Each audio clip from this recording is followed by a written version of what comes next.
the Backrooms. You know them, and you probably hate them. And I wouldn't blame you at this point.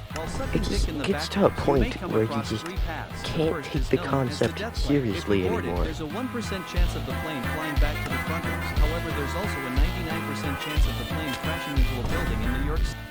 Okay, this is obviously a sick post, but there are so many more channels that just farm Backrooms content, and it works too. As long as the video has Triple T, Berber Papa Team, and Traleo Trala, I can guarantee you that little babies on their iPad will be satisfied. Why do you think channels like this work so well? Honestly, all of this started when entities got introduced into the Backrooms. Not to say that if Backrooms content has entities in it, it is inherently bad. It's just that most of the content like this sucks complete ass, and it steals footage and art from talented people, giving no credit at all. Especially when it comes to video games, most of them are just quick cast grabs. But there's one problem without entities in Backrooms video games. It would be boring as hell, because it would essentially just be a walking simulator. There are games that have tried to use no entities, but they often end up being kinda boring. One of the most popular examples of a game like this is Dreamcore, which though it has good visuals, it isn't very fun. It's just a museum, and it also isn't very scary. But there is one game that doesn't use entities, and that is fun and scary. That game is called Day 7.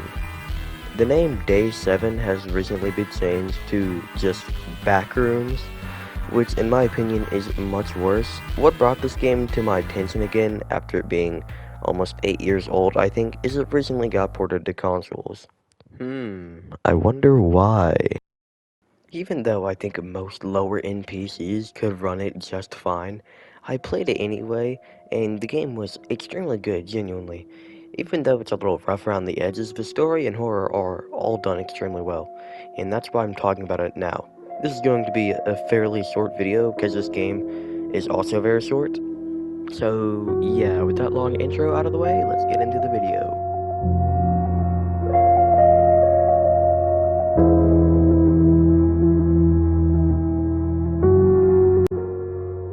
I'm just going to talk about the things I like about this game and why it does them so well. Let's start off with the prologue. In most Backrooms games, you just get plopped right in with no farther explanation. They just say, hey, you're lost, find your way out. What this game does differently is that it's a story game. You follow a character named Terrence. You go about his normal life talking to some folks until falling into the Backrooms. I really like the prologue because it sets up Terrence's character and personality before just putting you in the Backrooms. We see that he is a kind man with good morals. Even when you choose the bad options in responses to NPCs, they aren't really bad answers. It's just usually a humorous remark or something like that, nothing serious. I really like this because it builds Terrence's personality, which makes what happens at the end even more sad. Puppet Combo always knows how to make their games scary, so what makes this one so special? The special thing is that there's no threat, but the game does an extremely good job at making you feel like there is. Multiple times my first playthrough, I was scared as hell. The ambience and sounds legitimately make this game a really scary experience. There's this dude with really long fingernails that follows and stalks you throughout the game. Even though there's no threat, it really feels like he could strike at any moment, because without spoilers, you don't know what's going to happen. In this universe, there are no entities, just insane people who have been here for a really long time. And you can tell the guy with long fingernails has been here for a while because he has such long nails. He has no reason to trim them because he's no longer a part of a normal society. He just wants to find food and eat it, and that food is you. And he is not the only one in here. There are other insane people who won't hesitate to kill you in an instant for food. It's not that these are bad people, they are just hungry and hoping to survive long enough to find an exit. This game leans way more into psychological horror than in-the-moment fear, is what I like to call it. I feel like when psychological horror is done right, it has a much bigger impact and sticks with you way longer. The concept of completely normal people turning into absolute monsters just due to lack of food is much more scary than, let's say, a cheap jump scare. That's what's so good about this game's horror. Now to talk about the ending and the events leading up to it. Now, I know I skipped a lot in between, but I did that because I don't want this video to be that long, and I want people to play this amazing game without being completely spoiled.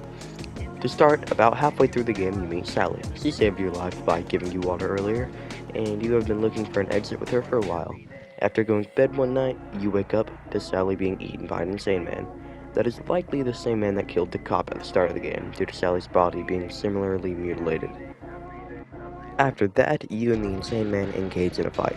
After winning, you eat him for the next 2 days to stay alive. Clearly, during those 2 days, Terrence must have lost his mind or decided that all he cared about is survival and hopes to find an exit.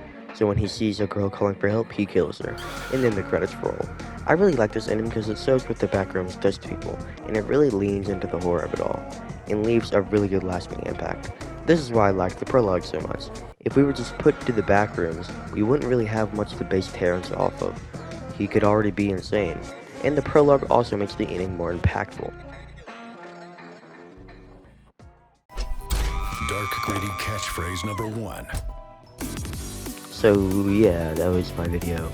I hope you enjoyed, and if you did, like and subscribe, because my recent videos have been doing like absolute shit, and yeah, if I sound unfocused here, that's because I did my outros unscripted, because why not? Anyways, whether you like and subscribe or not, I hope you just enjoyed the video, and yeah, bye.